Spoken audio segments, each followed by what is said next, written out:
So we'll talk about Tish'a BeAb, but of course, we're not supposed to be learning Torah today. We're supposed to be learning things that are related to Tish'a BeAb, sad things. So we're going to connect the holiday of Tish'a BeAb to the fast of Tish'a BeAb, the sad day of Tish'a BeAb.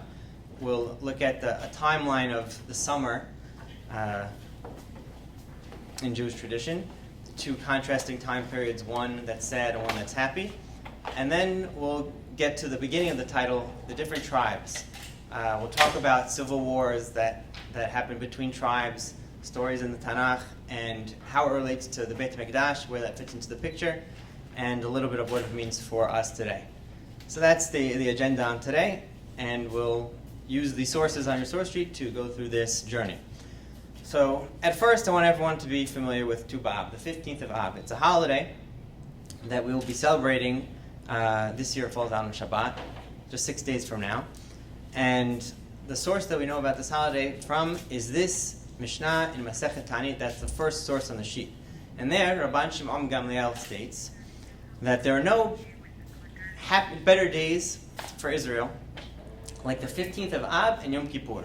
Those are the two best days. If everyone asks you, what's the best, the happiest holiday? So Rabban Shimon Gamliel says there's two, and it's Yom Kippur, which everyone knows about, and the 15th of Ab, which perhaps less people are familiar with. And there's a reason for it. We'll discuss why it's less of a big deal today. And what happened on those, what is done on those 2 days? So on those 2 days, and now I'm reading in the Hebrew, Shebahem benot Yerushalayim yotzot bechlei Laban she'ulin, shelo lebeshet mi she'en lo kol hakelim ta'onim tevilah. So on those days, the daughters of Jerusalem, young women, would go out in white clothing, klei lavan with white clothing, ubenot Yerushalayim yotzot v'cholot bakramim, and they dance in the vineyards. Okay, and what do they say when they're dancing in the vineyards? Umeh hayu amrot bahur sana einecha oreh ma tabor lach. Look at all the girls that are dancing and see which one you want to pick for yourself as a bride. Al titen einecha banoi, ten einecha b'mishpacha. But don't look for beauty, look for family, yahus, who has good, good lineage. Because as it says in Mishlei, sheker achain v'hebel yofi isha yot Adonai titala. So this is a very interesting ritual. I see it as some sort of courting ritual that used to happen every year. In Rabban Shimon Gamliel's times, I don't think it is happening anymore, because he even says this is what they used to do. Rabban Shimon Gamliel, he lived around the time of the Bar Kokhba revolt, so he was a young boy when that happened. And he came from a very important family. He was descendant of the Nisi'im, and he was able to trace his lineage back to David HaMelech. And coming from an important family, it was his family's responsibility to hold on to these traditions, which already at his time were probably not practiced. But what's going on here? It's basically some sort of festival, and the young women would tell the young men, eligible men, to pick from them a bride. Perhaps this is how people met each other. But there's some strange things about it. First of all, what's with the dates? Yom Kippur is not a day that we would think people would be out dancing in a vineyard. And 15th of Ab, what is that at all? So I think at the very beginning, and in Rabban Shimon Gamliel's time, perhaps everyone was aware of this, but for those of us that are less so, these 2 days mark the beginning and the end of the grape harvest. So you can see the sort of agricultural roots of this festival. Yom Kippur, we know is special for other reasons, but what is the 15th of Ab special for? So there was this ritual, and we'll get to why that date is significant and what became attached to it later on. But the first question I want to ask is, when did this start? Okay, it's a holiday. Yom Kippur is a holiday too. But Yom Kippur is in the Torah, and we know what to do on Yom Kippur. We know we fast. We know all the korbanot. But the 15th of Ab, who decided to make that day a holiday and that this is what should be done on that day? So the earliest source for this type of dancing in the vineyards ritual is in Sefer Shoftim, a story that some of us might be familiar with, and that's the second source. Before the paragraph here, some background. The end of Sefer Shoftim tells of a brutal civil war that happened between the tribe of Benjamin and all the other tribes. the tribe of Benjamin was nearly decimated. They started out winning in the war, but of course the much more numerous other tribes nearly wiped them out. And afterwards they regretted it, and they said, we need to ensure that the few hundred fighters that are left over from the tribe of Benjamin will be able to marry and have kids, so that their tribe will not just be wiped out. They can continue the tribe. But they had a problem because they had already sworn that they would never let any of their daughters marry someone from Benjamin. So they came up with this loophole that, what if the men from Benjamin would just steal our daughters? Then we didn't give them our daughter. We didn't let them marry them. They would let them come to the festival where all the young women are already dancing in the vineyards. They'll kidnap, each one will kidnap a wife. And then afterwards they'll say, oh, is that okay? We just kidnapped, your daughter's wife. And we'll say, okay, fine, it's okay. We didn't give them, so we didn't go over our, we didn't violate the swear that we all took upon ourselves. And that's what they did. You can read the source yourself. I'm not going to read the whole thing. But the story takes for granted that there was a holiday that happened every year. Yamim means every year there's a holiday in Shiloh. So it's interesting, the holiday seemingly was only in Shiloh, or perhaps the whole country celebrated, but the whole plan was we need to go to Shiloh because that's where it happens. And later on it says the daughters of Shiloh will go out into the vineyards. So we see that there's this holiday of young women dancing in the vineyard. It seems very strange, but that's what happened. Which matches the Mishnah, which was written hundreds and hundreds of years later. They were still doing the same thing. They still remember, there was this holiday, the young women dance in the vineyards. But in the Mishnah, the daughters of which city? Yerushalayim. In Shoftim, it's the daughters of Shiloh. What does Shiloh and Yerushalayim have in common? Shiloh is where the Mishkan was, the tabernacle, right? And then later on, Yerushalayim became the capital instead. That's where the Beit Mikdash was. So it seems like this festival only happened in the capital city, or the city where the Mishkan or the Beit Mikdash was, and the daughters of only that city participated in the dancing in the vineyards. Why are they dancing in the vineyards? And why on the dates of 15th of Av and Yom Kippur we still didn't say? We mentioned the agricultural aspect, the grape harvest, so dance in the vineyards, happy that the grapes are ripening. In the story in Shoftim, it doesn't say what date, it just said this happened, but it's safe to assume that it probably back then already was on the dates that Rabban Shimon Gamliel remembered, the two dates, 15 Yom Kippur. And now we can get into our timeline and see how this fits into dates and stories that we're more familiar with. I'm jumping ahead of the timeline to Mishnah and Ta'anit. That's Mishnah Vav towards the bottom. And this, I'm sure some of us have already heard this several times even today. There are 5 things that happened to our ancestors on Shivasar Tammuz, 17th of Tammuz, and 5 things on the 9th of Av. I included only the first of those 2 dates. The first thing that's mentioned, the 17th Tammuz, is, anyone? Hetagel, the sin of the golden calf. The first thing that happened on 9th of Av is the sin of the spies. Okay? So those are on our timeline. They're 3 weeks apart. But now here's where the 15th of Av and Yom Kippur come in. Because what happened on the 15th of Av?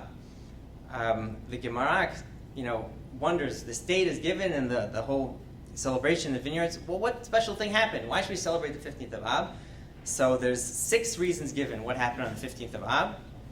I included only 4 of them. And the first one is Amar Rabba bar Hana, Amar Yohanan, Yom Shakalu bo metei midbar. This is the day that our ancestors stopped dying in the desert. Why were they dying in the desert? Because of the sin of the spies. It was decreed they wouldn't go into the land, and every year those that reached the age of 60 would dig their own graves, get into them, because they knew we're not going into the land. On the last year of the sojourn in the desert, they went into they dug their own graves. They saw, the 9th of the month, this is the time. We know every year we do this. But they didn't die. They woke up in the morning, they were still alive. They did that the next morning and said, maybe we screwed up the date. maybe yesterday was the 8th of the night. So they did that for several days until the night that they saw the full moon, right, the 15th of the month. They realized, guys, it's over. We're going in. This 4 years is up. And so on that date when that decree ended, the decree that was made on the 9th of Ab, the day of the sin of the spies, it became the 15th of Ab became the day that it was sort of the end of the decree. And that starts the happy period that you could see in my timeline. And it's a happy period until when? The 10th of Tishrei, Yom Kippur, which was when the other thing was forgiven. The other decree was annulled. What happened after the sin of the golden calf? Moses comes down from Mount Sinai, takes the tablets, smashes them. When did we get the new ones? On Yom Kippur. And that's in the source there as well. Yom Kippur, they didn't even have to have a discussion. Oh, the 10th of Tishrei, why is that a special day? Why did they enter the vineyards? Oh, we know that's a special day. The Torah tells us it's a holiday, but why was it made a holiday? Because it was a day of forgiveness. God forgave us. And so, therefore, we have 2 days of sadness, of punishment, where we mourn destruction. We mourn, and of course it continued to later on with the walls of Jerusalem being breached and the destruction of the temples. Those 2 dates and the time between them, the 3 weeks, that's the 17th Tammuz and the 9th of Ab. That's time of mourning, our broken relationship with God. And then right afterwards, we'll start on this year on Shabbat, the period of consolation. We read the Haftarot of consolation for 7 weeks. And it's time when God forgave us. God forgave us on the 15th of Ab. That was the end of the decree of the sin of the spies. And God forgave us on Yom Kippur. We got the second pair of tablets. And both of these time periods that we go through every year, they have a sort of building up. With the 3 weeks, there's certain customs of fasting that we have. No weddings. And the Haftarot are all sad. And then as we get closer, the month of Ab, there's more customs of mourning. And then the week of Tish'a BeAb is another level up, and then finally the climax is Tish'a BeAb itself. But on the other side, when we have the period of consolation, we also have 4 levels. It starts with the 15th of Ab, and that's when we start reading the Haftarot of consolation, all from Sefer Yeshayahu. We also, for example, the 15th of Ab, we start with Hatarat Nedarim, when we want to have a new relationship, renew the relationship, so it's important to sort of, free ourselves of the past commitments and make things fresh and new. Hatan Nedarim will say this Saturday night. And then, of course, the month of Elul is another step, the Selihat.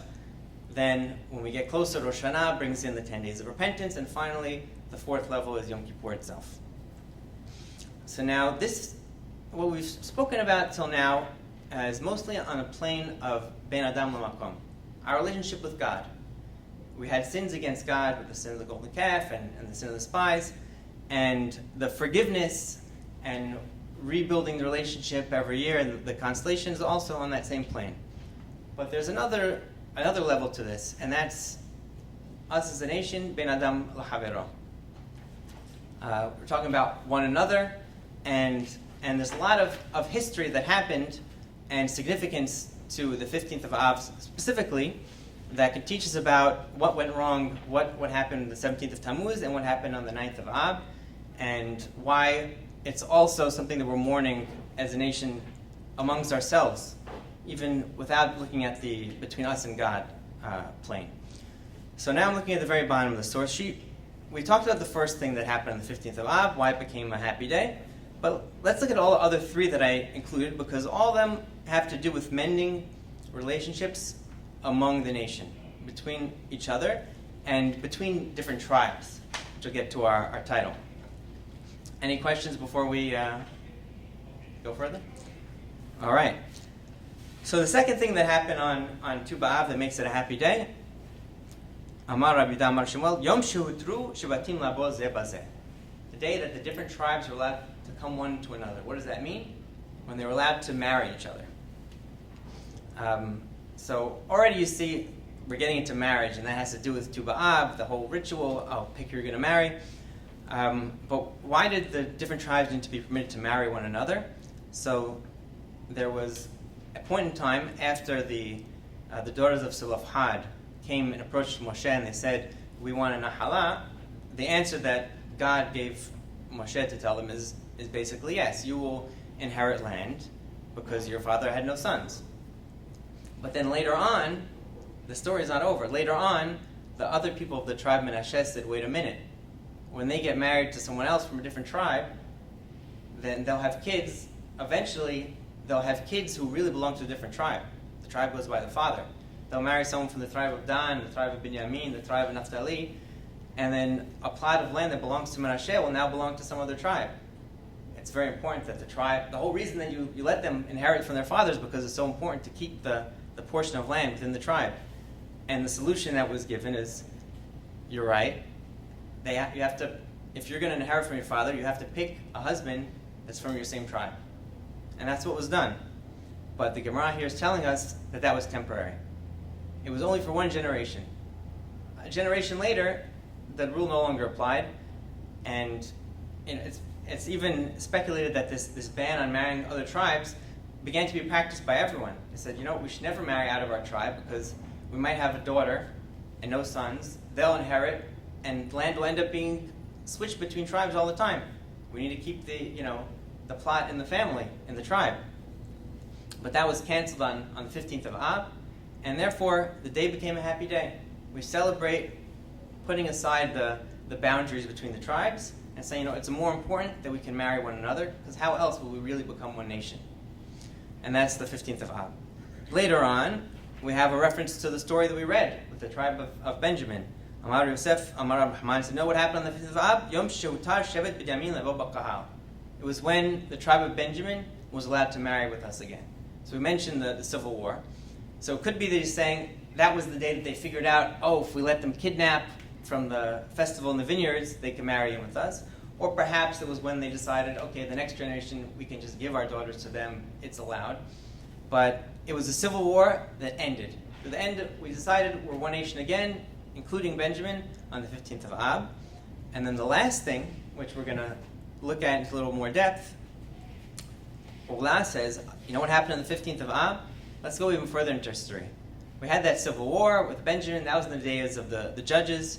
And we all know that part of why that civil war happened, as you see in the end of the excerpt from Shoftim, the last verse in Sefer Shoftim, Vayamim mehem en melech b'Yisrael isha yeshar b'einav ya'aseh.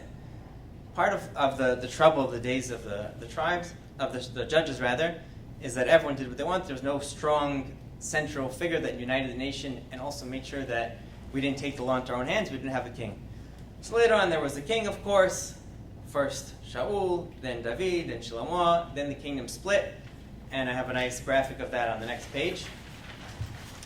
And the kingdom split. So part of the split, the interesting thing about the split, and we'll talk about the statement of Ula and how that has to do with the split. We'll get back to it after. The split was in the days of the king Rehoboam. The names are in English on the source sheet, so Rehoboam, and Jeroboam. So Jeroboam effectively rebelled against the house of David, right? And he became the king of the 10 northern tribes, and Rehoboam became the king of just Yehudah and Binyamin.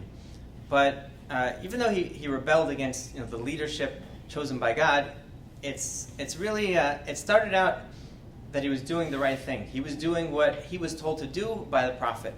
I didn't include the story here, but basically King Solomon lost his way toward the end of his life. Him and his father David were successful in uniting the nation, but he went astray, and because he had so many foreign wives, the Tanakh tells us that he himself worshipped idols. The rabbis discuss whether he himself worshipped idols or it was just his wives.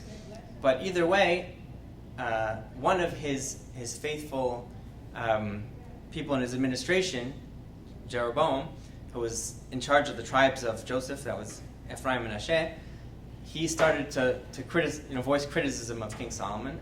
And a prophet one day approached him, Ahaya Shiloni, and told him, "You're right for criticizing King Solomon. One day you're going to be king, but only for 10 tribes. The other 2 tribes will remain loyal to the house of David, to King Solomon's son." And that's exactly what happened. And when Jeroboam comes king over the majority of the nation, even though he was given the mantle of leadership by God himself, by the prophet, he didn't do anything wrong. He became insecure. And I have that? Yes. He became insecure, and he decided to take advice from his close confidants, his advisors, and said, you know what you have to do? The people are going to go back to the kings in Jerusalem, to Rehoboam and the house of David. You need to make a break with the rest of them religiously. They can't go back to the temple, the Beit HaMikdash. And we're going to talk about later how the Beit HaMikdash was the crowning achievement of King Solomon because it's what united the people. They always had struggles between tribes, but that was one symbol that they all rallied around. And the advisors of Jeroboam said, you need to establish your own temples, and you need to establish your own holiday, our own calendar. That's the way to stop them from going back. You need to make a break religiously. Now, this wasn't part of the mission he was charged with. This was an idea that his advisors gave him, and this really, in my opinion, led to the civil war that came later. So if we look at source number 6 in the supplementary sources, we'll see that what happened when they said, all right, make your own temples, make your own religion, so to speak, he said, we're going to worship God, but God is now going to be symbolized by this golden calf. He built 2 golden calves. One he put in a temple in Dan, all the way to the north of his kingdom, and one he put in a temple in Beit El, all the way in the south of his kingdom. And if you look at Pasuk Kaf-Het in source number 6, Vayiva'atz HaMelech, this part of, like I mentioned, he consulted his advisors who gave him bad advice. Vayaz Shnei Aglei Zahav, Vayomer Lehem, Rab Lachem Alot Yerushalayim. You don't need to go all the way to Jerusalem anymore, which is not in our territory, that's the territory of the competing kingdom. Hinei Elohecha Yisrael, Asher Yalucha Meretz Mitzrayim. Pointed to the golden calves and said, this is your God, O Israel, that took you out of Egypt. If that sounds familiar, it's because in source number 5, where I included the original Het HaEgel, Aharon HaKohen says the same thing. Ele Elohecha Yisrael, Asher Yalucha Meretz Mitzrayim. So when his advisors told him you need to reinvent things religiously, he said, okay, I don't really need to reinvent. This has happened before. We have a precedent for the golden calf. Back then, perhaps it was a sin, but you know what? I saw what happened to King Solomon, how he built the temple, but he went too far with it. He made the religion something that people couldn't relate to. And instead, and because he made it unrelatable, in the Beit HaMikdash he saw it as something that's very closed, inaccessible. You have the 2 cherubim above the Aron, and the Shekinah dwells between them. So he said, the Shekinah is not accessible to the people. We need to let's put a golden calf on the north, a golden calf all the way in the south, and the Shekinah rests between them, meaning the Shekinah fills the entire kingdom. And his idea was that King Solomon made it too difficult, and that's why he himself and the people went astray to other gods. He said, let's worship the God that took us out of Egypt. If we make it too difficult, people will look for other gods, but if we make it more accessible, if we have an idol like other nations have their gods, let's have an idol for our God. Back then it was perhaps rejected and a sin, but I see now that we need it. So he created the new golden calves, and what happened because of this, perhaps it could have been avoided if he just stuck to his territory and said, all right, God told me to be the king, I don't need to reinvent things. Perhaps if the 2 kingdoms could live side by side. Both, the mission from God was, I'm giving you 10 tribes, and 2 tribes stay the kingdom in the south, and that's the way things can be. Perhaps we could live in harmony. It had to be because King Solomon went astray. But when he took it a step further, the result was civil war. And it shouldn't be surprising because in the original sin of the golden calves, the sin of the golden calf, there was only one the first time, with Aharon, there actually was a civil war as well. If you look at, I included in Pasuk Kavav, in source number 5, Vayamod Moshe b'sha'ar ha'machaneh vayomer mi l'Adonai elai, after he saw the golden calf and he destroyed it, said, all right, whoever is to God, come to me. Vayesfu elav kol bnei Levi. All of the Levites came to him, and in the next pasuk he says, all right, get your weapons ready. Anyone who sinned, we're killing them.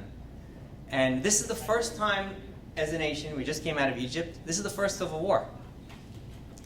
Perhaps there were already tensions before, the days of Joseph and his brothers, but this is the first time that we have, Israel killing Israel. And it was the tribe of Levi against everyone else. And hundreds of years later, after we had the Beit HaMikdash, and then we had the king, and we had the split, there was another civil war, perhaps because it comes hand in hand. The golden calf and that mistake, that sin against God, necessarily will lead to civil war, and it did again. I didn't include it here, but I have it on my own little cheat sheet, the civil war that happened. So after Jeroboam made his own 2 golden calves, Rehoboam, he said, all right, we're going to war against the north. So he gathered 180,000 soldiers, and they started to march to war. And then, thankfully, a prophet named Shemaiah came and said, this is not happening. This would be the worst thing you could do is to start a war. And he manages to say in the name of God that you shouldn't fight against your brethren from the north, and he stops the civil war. But that's the story in Sefer Melachim. But in Divrei Yamim, the rest of the story is told that he only delayed the war. Rehoboam, he ruled for 17 years, and then his son, BeAb, he said, all right, now we're doing it. Now we're fighting a war. And he amasses an even bigger army. He amasses 400,000 men. And in the north, Yeroboam, who was still the king in the north, he amasses 800,000 men. And just to give you a sense of the numbers, the war that ensued was the biggest in terms of the number of fighters and the number of casualties. The biggest war that is described in all the Tanakh is this civil war between the north and the south. It didn't happen right away. It was 17 years later in the days of BeAb. But the number of casualties was 500,000. And, to give you a frame of reference, we're talking about 1.2 million combatants, 500,000 casualties. How many people left Egypt? The men who were of fighting age, 20 and up, were counted 600,000. So 500,000 is a lot. Of course, this is several hundred years later. You assume that the population of the whole nation increased, but this is the deadliest war. And so getting back to the 17th of Tammuz, the 9th of Ab, the 15th of Ab, all these dates, what happened on the 15th of Ab? We can go back to page 1, source, or item number 4 on the bottom. What happened on the 15th of Ab? Yom shebitel Tish'a BeAb.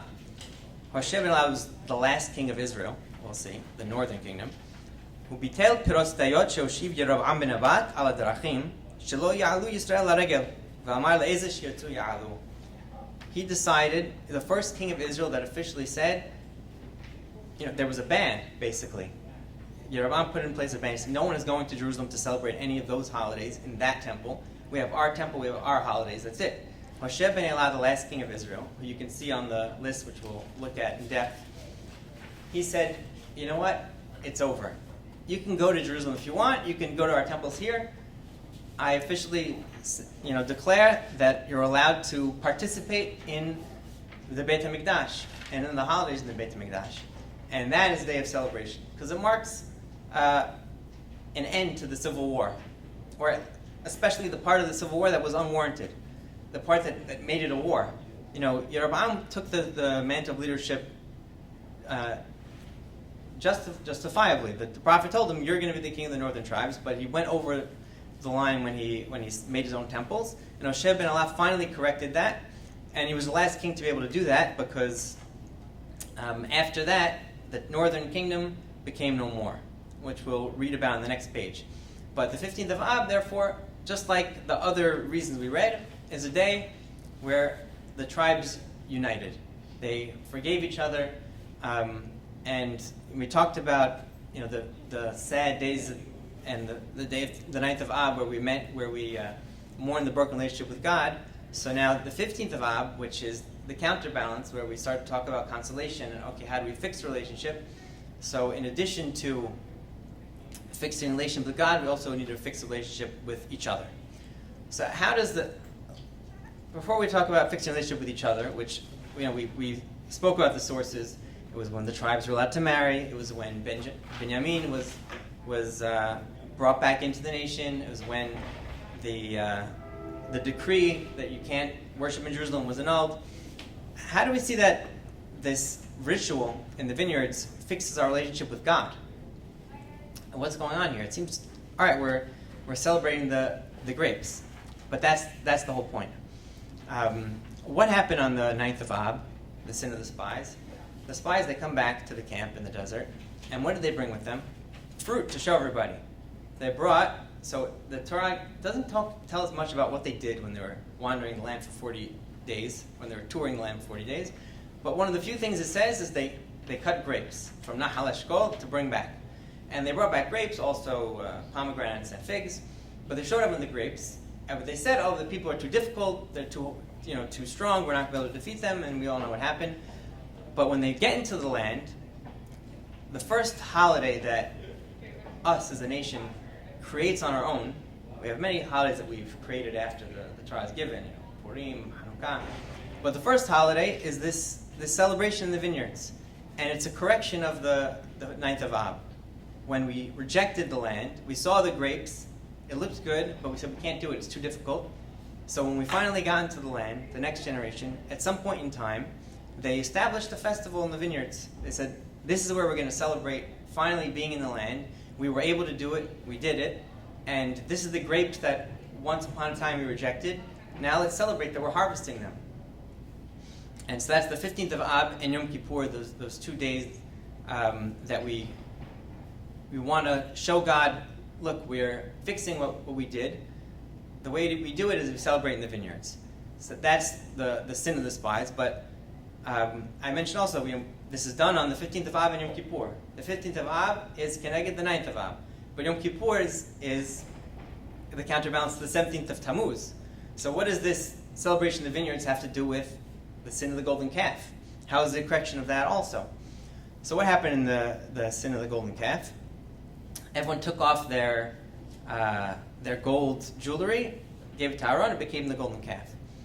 So something interesting that's mentioned in the Gemara that talks about this festival in the vineyards, it says, and actually it's in the supplementary sources, number 7. So who told us about this festival to begin with? It was Rabban Shimon ben Gamliel, remember? I said he came from a very important family, and therefore it's no surprise that his whole thing, he said, oh, what did the young maidens say when they were dancing? What did they say to the young men? Don't look at the beauty, look at the family. That's what's most important. He came from an important family. But the Gemara says that's not the whole story. Each girl would say what was advantageous for her to say. So therefore, the ones that were pretty, yefef yot behen, they would say, oh, look at the beauty. What more do you need to look past? The ones that had yehus, that had an important family, they would say, look at the family. Because you need to get married to have kids, and you want your kids to have that lineage. And the ones who were mechoarot, who were not so good looking, exactly, what would they say? Ma yomrot, the third line, kehu mikachachem l'shum shamayim. Okay, pick what you pick for the sake of heaven. Ubilbad sheta'aterunu bizhubim. But please, when you marry us, when you take us, just adorn us with gold. Give us jewelry. Do what you can to make us feel and look beautiful. So, what's happening on the festival in the vineyards, 15th of Av, Yom Kippur? We talked about the sin of the golden calf. Everyone took off their gold jewelry to make the golden calf. So now we're doing the opposite. We're putting on gold jewelry. We're saying, this gold is not an ends. We don't bow down to it. It's a means. We put it on ourselves to make ourselves look beautiful, but it's nothing more than that. It's not something to worship. So that's what's going on regarding the 17th of Tammuz, and that's also corrected by this festival. It's a way to sort of atone for that.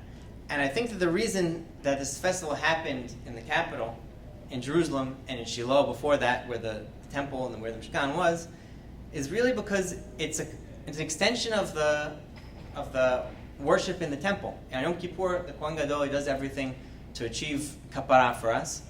But the rest of the people, and I guess specifically the young women, felt we should do something also. We're going to do this ritual to achieve kapara, to correct the sins that we did, the 17th of Tammuz, the sin of the golden calf, and of course the sin of the spies.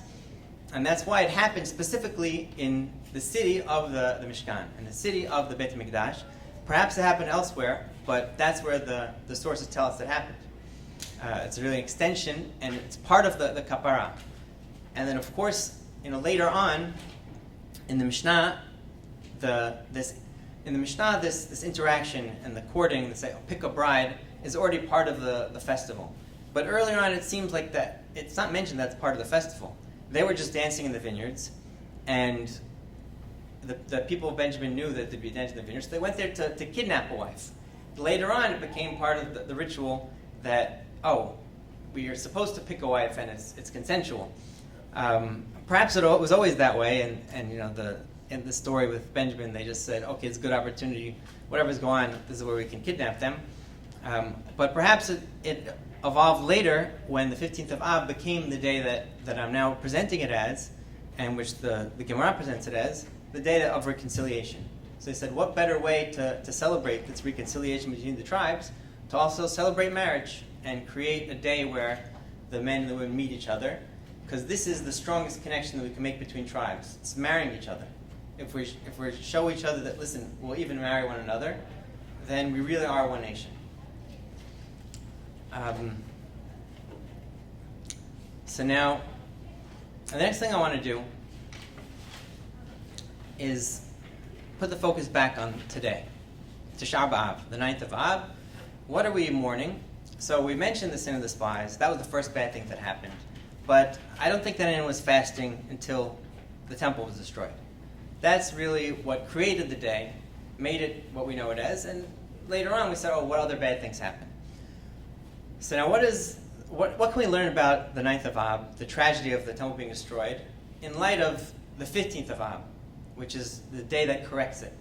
So the 15th of Ab, we celebrate the tribes coming together. What does that have to do with the temple? So now if you look at page number 2, sorry to make you all open the source sheets again, we have a whole history. And I want to look at a few little snippets that happened in this long history of two different kingdoms, one nation divided, and see how the temple played a role that I think was originally intended for. But even when the nation was divided, many of the people looked at the temple as, we still have that symbol. We are one nation. Some people tried to avoid it from happening, like Rabbi, as we saw. But nonetheless, people still remembered in the glory days when the temple was built, being one nation. They looked to it as a symbol of our unity. And I think that's one thing that we should be mourning today and should be aware of, is how important the temple was as a symbol of national unity, something they all rallied around. So at the very first, I want to say that when the split happened, we know there was a war, and we know that there were 10 tribes in the north, 2 tribes in the south, Judah and Benjamin. But the truth is, and I didn't include this source in the sheet, but there were many defectors from the north. Divrei Yamim tells the full story, and it says that many people simply left the north. They said, this is starting to get a little out of hand, the whole new temples and everything. The first to leave were the whole tribe of Levi. It says everyone from Levi got up and left, and perhaps they were insulted, or they knew that they had no place in the north, because when Yeroboam made his own temples, who were the priests in his temples? Not from the Kohanim, not from the Levi'im. He specifically chose not from them. Actually, I might have that. No, I don't remember if I put the source here. He specifically said, we're not taking from Levi, because he knew what happened in the first golden calf. Who were the people that didn't participate and that killed all of those participate? Levi. He said, all right, we're excluding those guys. But in addition to that, the Rabbi says from all the different tribes, people on their own just left. And it also says that Yeroboam and later kings of the north, they built towers and fortifications along the border. The fact that they built fortifications shows that there were always a trickle of people leaving to the south. Why else would you build, a border wall if not that there are people going through? And we know that nothing is foolproof, so people got through. And later on, there are stories that show people from the north participating in the Beit HaMikdash and finding a way, sneaking away, or of course at the very end, the last king finally said, you're allowed to go. And what we'll see is that, if I'm saying that there's a trickle of people that came from the north to the south, that when the 10 tribes become lost, they weren't all really lost, because the tribe of Judah and Benjamin in the south, they swallowed up people from the north, all the refugees. And if you ask someone today, which tribe are you from? That was the title. As we'll see, the answer is not clear cut. People might say, if you're a Levi or a Kohen, then okay, that's one thing. But everyone else, are we all just from Yehudah because it's the only tribe that survived, or Yehudah and Binyamin? Really, Yehudah became the new identity, but it included refugees from all the other tribes, so we really are a mix. So the story that perhaps is most well known of the 10 tribes is in the first source, and there it says the kingdom of Ashur sent the 10 tribes into Galut, and that's what you see in the chart. The kingdom of Israel, the kings, they end in the year 723 BCE. And it says in pretty clear terms, Vayiged Yisrael ma'ad mato Ashura ad hayom hazeh, and rak shevet Yehudah levado. Only the tribe of Yehudah remained. So you can already tell that this is not the whole story, because it should say the tribe of Judah and Benjamin remained. The whole time, when the split happened, the prophet Ahya said it's 10 and 2. Not 11 and 1. But in the Devarei Yamim, you have more clear terms. So in source number 2, for example, you have a king named Asa. This is the grandson of the first Rehoboam, where the split started. And in his days, there was a big push, I guess, a Baal Tish'a BeAb movement. And a lot of people from the north participated. So we see, for example, Vayikbotz kol Yehudah uBinyamin v'hagarim imahem. Me'Ephraim, u'Menashe, u'Mishimon.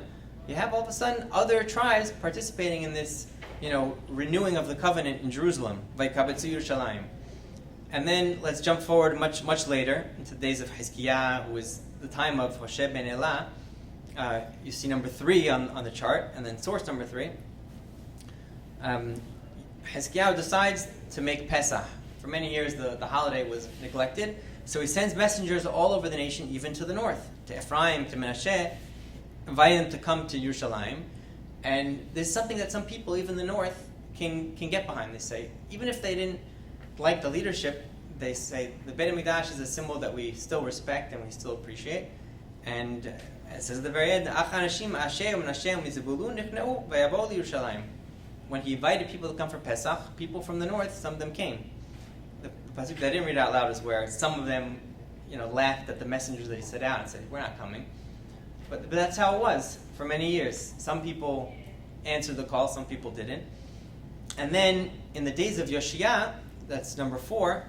This is after the 10 tribes are already sent into exile in Assyria. We see that there were still people from Menashe and Ephraim, Umikol She'erit Yisrael, and from all the remainder, Umikol Yehudah Binyamin v'Yeshuv Yerushalayim. So we see that whether they were living in the south, in the kingdom of Judah, or they still remained on their land because the exile to Assyria, really there were some people that escaped the exile. So there were people still on the land from all the tribes, and the one thing that we see in all these stories that united them is that when something was happening in the Beit HaMikdash, in the temple. And therefore, on the 15th of Ab, when we celebrate all the tribes coming together and reconciliating, we have to realize that that's one of the things that we lost on the 9th of Ab. The stories that we read about the 15th of Ab, when it was a reconciliation, all of those happened before the temple was destroyed. But I think that, you have these 2 days, they can't really exist together. Once the temple was destroyed, and we started observing the 9th of Ab as a fast day, the 15th of Ab, the whole celebration of vineyards, it just couldn't happen anymore. It could never have the same meaning. First of all, many of us were exiled, we were scattered about, but we lost what we could celebrate. We didn't have that Mishkan in Shiloh. That's where the celebration happened. That was the focus of it. Look what we've achieved. Look what we were able to achieve when we came together. That's what the Mishkan was, and that's what the Beit HaMikdash was. It was the pinnacle of our accomplishment as a nation, which could only be done when all the tribes came together. But once that was lost, we no longer had a focal point. And, coming to present day, we're still observing the fast of Ab, but of course our fortunes have shifted dramatically in recent years with the state of Israel. And the truth is, today in Israel, the 15th of Ab has sort of become recognized again. For us, we say Yishem on that day, but what else do we really do to commemorate it, besides for not saying Tahanun? But in Israel, it's become revived. It's a day to celebrate love, to celebrate unity. It's observed by religious and non-religious. Each find their own meaning in it. For many people, it's sort of like a Jewish Valentine's Day. But, of course, for people who are more observant and connected to Torah, they see it in a tremendous significance that has a strong religious rooting and something that's relevant again today. We're again, tilling the land and making vineyards, and we're celebrating the wine, which symbolizes love between us and God, love amongst each other. It's also the start of the wedding season again after 3 weeks of having no weddings, and it's considered a very auspicious day for getting married. But at the same time, it's a complicated reality we have today. We don't have the temple. We're also not all back in Israel. We're hesitant because what eventually happened when all the tribes came together, they sort of lost their identities. After the temple was destroyed, we all became Yehudim. Yehudah was the only identity we had left. The strongest tribe had effectively swallowed all the others. Even, we read in the Megillah about Mordechai, who's Mordechai Yehudi, Ish Yemini. He knew he was from Benjamin, Ish Yemini, but he was still called a Yehudi, from the tribe of Yehudah. So we see even people who were able to remember what tribe they originally came from, that identity of Yehudah was overarching. That became the prime identity, and that's what we're known to most of the world as today, Jews. That's what we've, for 2,000 years we're Jews, and the other tribes are sort of forgotten. Now we're starting to revive the identity that we once had of Israel, or the state of Israel. But of course nobody remembers which tribe they're from. That's all lost unless you're a Kohen or Levi because you have a special job. So we've become one nation, which is a great thing, but we forgot our tribal identity. But the truth is that today we have something else. Because we spent so many years in exile, we have different aidot, different communities from Europe, from the Middle East, from North Africa, Syrian, Lebanese, Egyptian. And I think that then, in a certain sense, it's the reality of the tribes has, renewed itself, except now we have different names for them, and it comes from a different place. And therefore, we're thinking about the 9th of Ab, and what we lost was that unity that on the 15th of Ab we used to celebrate. So we have to ask ourselves, how do we move forward now?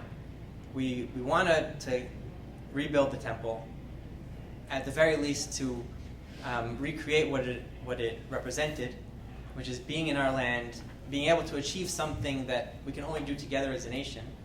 But at the same time, we have a responsibility to preserve our identity as a community, where we came from, and our treasured customs, our treasured traditions, our tefillot, our pizmonim, and the path ahead is definitely a very difficult one.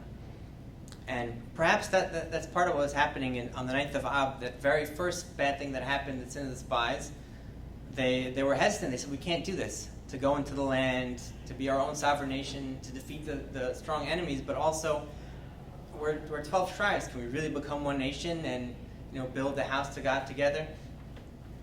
After all, the Beit HaMikdash, when David HaMelech built, or when he wanted to build the Beit HaMikdash, it was his idea. God never told him, all right, you should build me a temple now. It's time. He said, Habal, the Aron Abrit is sitting in a tent, and I'm in this grand palace. I want to build a temple.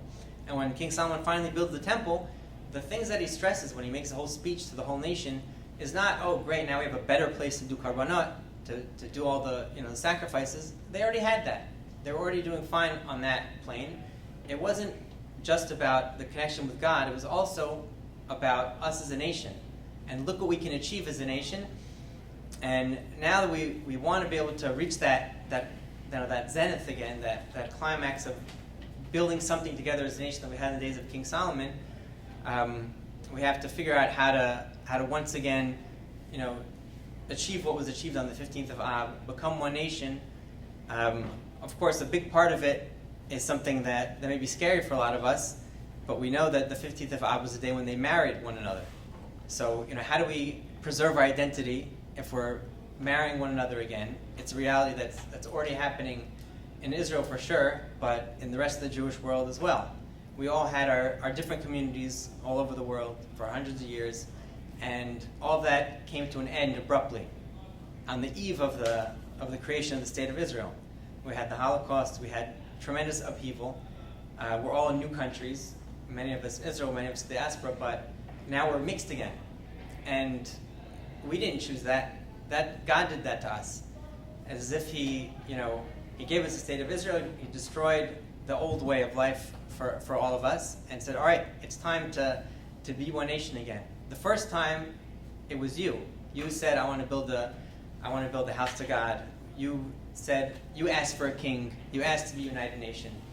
Now, God is saying, you need to do this again. And the way forward is difficult, it's complex, but on the 9th of Av, and certainly on the 15th of Av, which we'll celebrate in a few days, something to think about, something to reflect on, and I hope that we have much success and that we will see some consolation and further building in our days.